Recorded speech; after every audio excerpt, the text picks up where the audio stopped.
আমরা আনন্দিত, আমরা গর্বিত, আমরা আপ্লুত।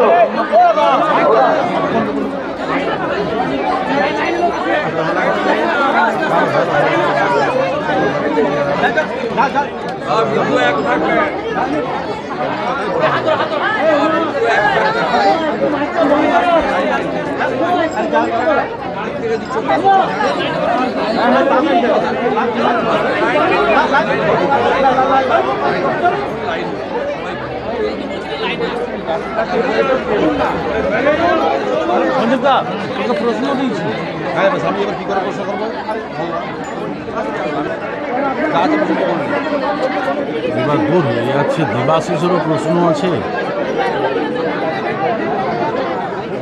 সমারোহে শিবরাত্রি পালন হচ্ছে, আপনারা বেশ কয়েকটি প্রোগ্রাম আছে দেশ জুড়ে না, গোটা পৃথিবী জুড়ে হিন্দুরা পৃথিবী ব্যাপী থাকে। কি বার্তা দেবেন আজকের দিনে? আজকের দিনে দাঁড়িয়ে কি বার্তা দেবেন? দেখুন, এবছর শিবরাত্রি এমন সময় হচ্ছে যখন মহাকুম্ভে 60 কোটির বেশি মানুষ পুণ্য স্নান করেছে।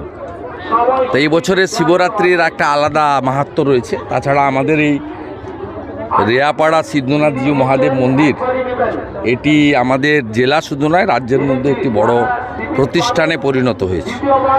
এখানে বিরাট মন্দির আছে, নিষ্ঠার সঙ্গে পূজা আর্চা হয়, হাজার হাজার মানুষ আসবে 15 দিন ব্যাপী।